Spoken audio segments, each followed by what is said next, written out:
Yes. Are you ready to go? We are recording. So Dave, the first question is, what is your earliest memories of coming to Ballymurphy? And what was your first impression when you came here? My earliest remembrance of coming to Ballymurphy was that I was absolutely appalled and horrified by what I saw, because I'd always been used to a different kind of situation in the south side of Belfast, the north side of Belfast. I'd never been on the east side working. Now I was in the west side working, and I couldn't believe what I was seeing, that the housing was so awful, what was happening to the people was so awful, and there was very, very, very little optimism, I thought, left. But there was one big, big, big difference, and that was in the north side of Belfast and the south side of Belfast. On a Sunday, everything died because of the Sabbath. And in West Belfast, I couldn't believe that part of it. It was like being in some continental European city. And I was absolutely thrilled with this. There were people going up and down with hurling sticks, there were people going out but behind all that, there was a depression. And I remember that it seemed to me at that time that even the Irish language, and I think that's a very great test, the Irish language then seemed to have gone under. I wouldn't say underground, but gone under. Because when I was appointed to St. John's Parish, one of my regrets was that my Irish was not good enough for me to be able to say Mass in Irish and do various baptism or whatever. It was 4 years before I was asked by anybody to do anything in Irish. And I thought that was a sign that something had gone very, very wrong. That when the Irish language and the Irish culture and all that seemed almost as if it were undercover. Now, I may have been quite wrong, but you asked me what my impression was, and that's what it was, a large part of it. And when you came to Ballymurphy, in what role and capacity did you come here? And then how did you first come into becoming familiar with the Ballymurphy area? I think, well, to be very crude about it, I think the reason why I came here was, well, obviously because I was sent here. I think one reason why I was sent here may very well be because I had been working with other people, bringing Catholics and Protestants and even a few Jewish people, although they were very much underground at the time as well, together. And that was not very favourably accepted by church authority. And I think, I may be quite wrong because nobody ever explained it to me, that I was sent to a predominantly Catholic area because, the opportunities for the kind of ecumenical gathering together of Protestants and Catholics probably wouldn't happen. I think that was part of it. However, when I came here anyway, it was from a college, which was a very protected community, really. And I came here at that time and found that in the area of West Rock and White Rock, principally, that I would be concerned with, there was what I considered to be layer after layer after layer of refugees. And this was a very startling kind of discovery to make, that you were going into a district where in the houses so many people were there because they were refugees who had been chased out of their homes, maybe burnt out of their homes or whatever. So they also, when Ballymurphy then was first founded, the city corporation made no secret of the fact that they were going to put people in that area who were what they called unsatisfactory tenants. So that you had your refugees, these people who were practically abandoned by the city council, and people who had moved there normally in the normal movement of families. So this was the pattern. At least that was the pattern I saw it again. When you ask what were my impressions, that was it. Now I may not have been able to prove that that was all so, but within that mix you had an astonishing set of people, some of whom were deep into the Irish language and culture, some of whom had pictures of British soldiers in uniform on their mantelpieces, and so on. So it was a cultural puzzle, in a way. Very good. You have been on a journey. You've been on a long time of journey of activism and community activism. When did you first appear to see such projects like community activism or community development when you came to Ballymurphy? Well, in college days and school days, it was almost entirely a matter of people like myself saying, oh well, what is the church attitude to this? And the church will solve problems. That's why a lot of us became priests, because we said, well, the church solves problems. We didn't think of the church as problem. But then when you came face to face with a real problem, a social problem of unemployment or whatever, then you said, well, where's the solution? And you found that there wasn't any. So you had to discover bit by bit, first of all, what people might do without the support of their big organisation. Most of the people in the area belong to the richest private organisation in the world, the Catholic Church, but they didn't experience the benefits of that riches. I mean, looking at it, riches in the sense of money and property and possession. So why not? And indeed, some of the things that were being, then you looked at what can people do for themselves, and you found that any encouragement to people to do what they wanted to do rather than what the authorities wanted them to do, it was tinged by the belief on the part of church and others, if you don't do this and give some leeway to the people, then people will take over. Now that was the thinking, for example, of a man called Jeremiah Newman, who was a bishop in Limerick, and people like that, and wrote books about sociology. So even if people got the notion of doing things for themselves, or more important, if they got the notion that they should have a part in saying what industry and commerce were doing, the reason why that was encouraged was to prevent something worse. Hilaire Belloc had the thing about always keep a hold of nurse for fear of catching something worse. So you would encourage any kind of intervention by church or anybody else until you found out that the motive behind that was quite possibly to curb people rather than to develop them.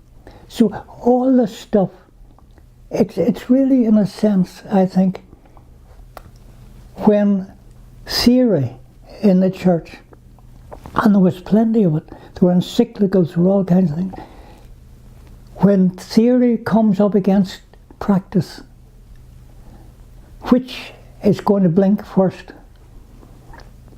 And time again, you found that it was the theory that had to go, and the practice had to take control.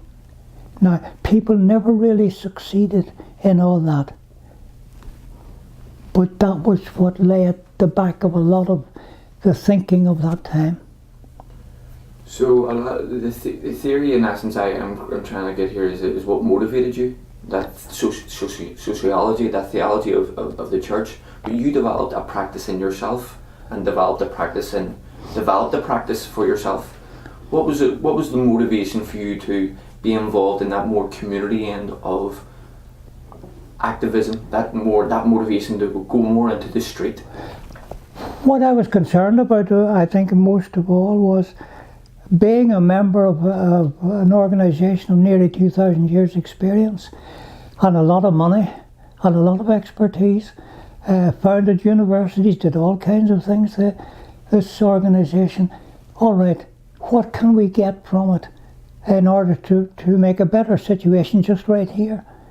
And I found again and again that there was a great reluctance to release either the expertise or the money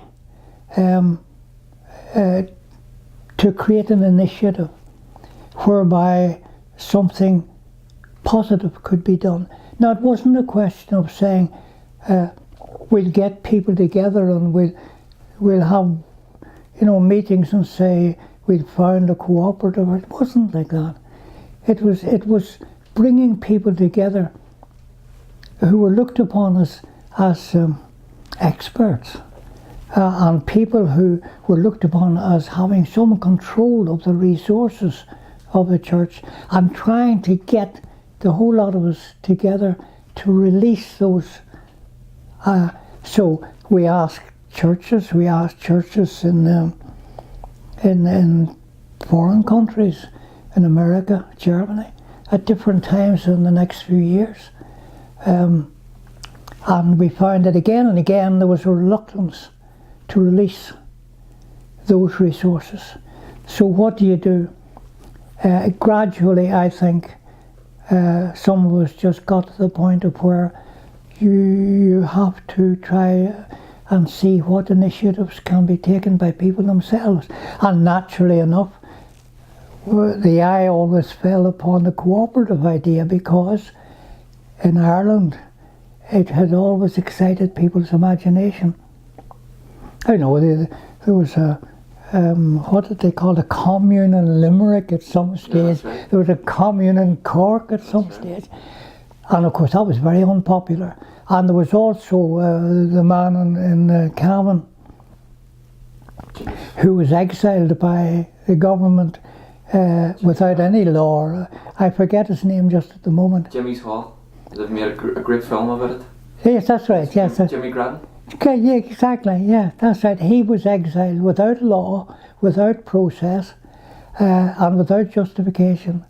And not only did that happen to him, for the awful crime of creating a parish hall where people could not only dance, but could also express their opinions, which was really dreadful. And not only was all that done to him, but he had to pay his own fare out to America. That's as far as I remember it, anyway. Yeah. So we really were in a problem. It wasn't a question of finding where the resources are. We knew that. It was a question of releasing them. What was your role in the local cooperative, the Ballymurphy Tenants Association? What was your role in a day-to-day basis with those type of projects? Mostly sitting on the fence cheering. And giving a certain justification from the point of view of the church. For example, there was, of course, the very famous Mondragon that the Spanish people they wouldn't like me to call them Spanish people, they were people of great independence. However, Mondragon was abroad, and it was great. There was also, there were the folk schools in America. There were also the hedge schools in Ireland. There were the various attempts at cooperatives or even communes in Ireland. So all those things, internally and externally in Ireland, those things were kind of triggers that made it possible to think in terms of new initiatives. And then it was all the different, it was very complicated from there on. There was also people around Lough Neagh, and they developed, there was a cooperative way up up near Derry. There was Jimmy McDyer. All these developed over the years. And so I think you'd really have to think of a development of thinking among people, including clergy. Priests were quite involved in cooperatives in Ireland, and I think that that's a subject worth investigating. Did the cooperative projects in Ballymurphy, did they have a personal impact on you? Did it show you spaces for hope, or spaces for resistance, or spaces for solutions? Did they have an impact on you personally and how you on your local politics? It changed my whole idea of how a community should work. A community without initiatives coming from the people is not a community at all. But a community where everything is controlled for the good of the people, it's not a community. It's a controlled collection of people, which is a quite different thing. And all the things that were written, say in the church, in papal encyclicals about labour and work and everything, all that began to fade away in the background, because it didn't really mean anything unless you presupposed that control would still stay in the same place where it always was. So it really wasn't going to go anywhere. Now, the cooperative idea I thought was very, very interesting, and I thought could be very productive. However, there was a big difference between our situation in this part of Belfast and the situation, say, in the countryside. Because in the countryside there was a ready-made, what would we call it? What do you call it when you start an industry? A ready-made natural resource. Cattle, farming, fishing. In the city, where you had this artificial conglomeration of people forced into through burning homes, and people forced in through unemployment, people forced in by a corporation, etc. Where was a natural resource on which you could found a cooperative? And you say there isn't any. There was no cattle, there was no coal, there wasn't gold in them there hills. So where is it? And then all of a sudden, somebody said, well, wait a minute, there is a resource here. There's a resource here. Look at what women are doing in White Rock, West Rock, Ballymurphy. Look what they're doing. They're making clothes for their children. And all of a sudden, there's a natural resource here that people haven't even thought about when they think about richness. So, the most natural thing was for a cooperative to be created around that. But you had a number of difficulties, one outside and the other inside. The inside difficulty was the strangest of all. And the strange thing was that people said, we do this for our children, and we do it for our neighbours, but we don't do it for money. And here we found that the old capitalist idea might possibly have to be brought into play. So, as well as that was the internal thing, and what the way people thought. And what people were doing on this natural resource, which was beautiful, it was gifted to each other. It wasn't sold to each other. Now people might think that wasn't important. I think it was very important. From the outside, I went to a man called Tom Roach. I went to Tom Roach because Tom Roach had married a cousin of mine and lived happily ever after. And he was connected with a firm that was making beautiful knitwear and so on. And I asked his advice. And he says, you've got to face the reality that in our business, in that part of his business, the margin of profit could be as low as 2%. And in that case, you have to have expert making, which we had. You had to have expert marketing, which we hadn't. You had to have expert management of your factory.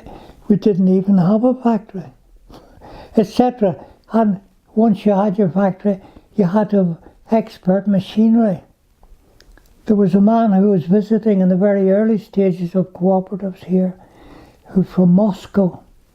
He came with his notebook to find what was happening. And he took one look at what people were doing and what they had to do it with. And he says, this is wonderful. It's like, he says, it's like Moscow in 1917. So from inside and outside there were incentives to creating something of a cooperative nature. But from inside and outside there were difficulties that seemed to be unsurmountable. And that was the situation as I could see it when you really went home and thought it all out, you know. These cooperatives were not only immense in their initiative to happen alone, never mind in a place like Ballymurphy where there was war, there was extreme poverty. So what was day-to-day Ballymurphy like? And then for an initiative like a project like a cooperative to take place, was it special? I think Ballymurphy was very special because there was a wonderful, there was that mix of people who had come through a lot of hardship. It was hard enough in Belfast. I mean, when my mother died in her mid-80s, our family, were reminiscing and saying, this woman never had 10 consecutive years of peace in her life. That was a terrible thing to have to say about your own mother. And yet it was true. There was pogroms, there was riots, there was wars, and therefore people were coming with a tremendous experience. Some of them had been driven from their homes. Some of them had been put in or been given houses where the corporation didn't want to have anything more to do with them. Others were people who had done reasonably well. There was a mix. And in every one of them, you had disappointed hopes, you had oppression from public authorities, and you had disregard from a lot of people who should have known better. And I think that was a very rich soil in which anybody would begin to build the cooperatives. But even at the same time, when, for example, people talked about what we used to call a Gaelic village, there was a lot of scepticism. When you talked about a cooperative, a lot of scepticism.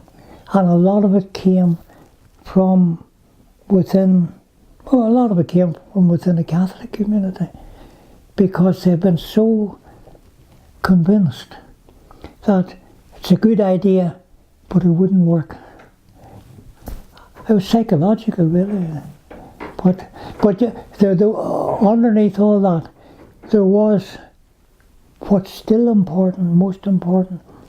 There was an amount of talent that was still untapped, waiting to come out. Now, it wasn't just a question of people who were already used to being able to do this, that or the other and having the capital to do it. It was a new invention for a lot of people. And I think it had all the excitement for some people of that. So that there was very rich ground on which to build things like cooperatives or initiatives. And that was one reason why public authorities and church authorities were afraid of it. They were afraid. How successful was the co-op and that community activism, in your view, fostering community empowerment in the Greater West Belfast? And even how did it impact on Ireland as a whole? I think that anything that people did on their own initiative is bound to have an enriching effect. But on the other hand, you had to take into consideration that even if you can get the impetus in order to create something, you also had to have the means and the determination to continue it. For example, if somebody were to be leader, and eventually leaders began to emerge, that if you had leaders who eventually succeeded in having a tenants association, a creche, an education something, initiative, you had to have then the energy to continue it, and you suddenly found that the means of running the schools, the means of running local associations often meant the construction of clubs, bars, something to sell, and you were back again at this thing of trying to create something which created capital in order not to build it now, but to continue it over the next number of years. So where was all that to come from? You could look to people outside, and certainly we did. We looked to people in America or wherever for the means to do things. But eventually the energy and the resources to continue, not to start something, but to continue, had to come from the people themselves. And here was another puzzlement, you know. Is there lessons to be learned from that period that we could apply to community activism in today and for future generations? Is there learning from that period? I think we learned from every single thing that was done. And I believe then, I believe now, there's no such thing as a failed cooperative. Cooperatives don't fail. You learn something from every one of them. And all that experience was of tremendous importance. And I think it's very important that the memory of it should remain, and we should talk about it again and again and again. Because what we're now faced with is this creeping retaking of control, whereby what you're doing is going to be judged by the amount of money somebody's going to give you for it, not by the value of the work that's actually done. I mean, we're seeing it in all kinds of things. There'll be nurses' strikes, and there'll be all kinds of things. Because we have got to the stage of not recognising that the value of a job or the work is the value of what it does, and not by the value of the amount of money somebody is prepared to pay you for it. A unit, or not a unit, but a big firm like Glaxo or wherever they are now, paying vast amounts of money to you, to me, to improve their product. That's one thing. Putting in an amount of money in order to increase the usefulness to people, that's a different matter. So we're getting this creeping control of resources and of value. And what do? If we see people's initiative been taken over by those who value it by the amount of money it's making here and now, not by the riches it might produce in the future. You know, so it's all that. But the lessons are there, and I think we should be looking at what we all did in those days, whether they were like myself on the fence, crying, you know, good on you, you know, because it was so important from that point of view as well, as the whole understanding of what we are and what we're doing, you know. and also as an antidote to the way that the ownership, usefulness, and so on are being manipulated now in favour of those who have already nearly manipulated all initiative out of existence. Des, over the past 60 years, what would you say would be the highlight of activism that you have seen, been working on, and the highlight that you've been part of? It's very difficult for somebody like me to look back on. I have to think of my own change, about which I have very great misgivings, and I have to stop talking about it. I'm afraid sometimes to look at what I wrote, you know, and how we were taken in by the fear of communism, the fear of hell, the fear, oh gee, we were afraid of everything. It's so that the change in oneself, that's important. But the change in people from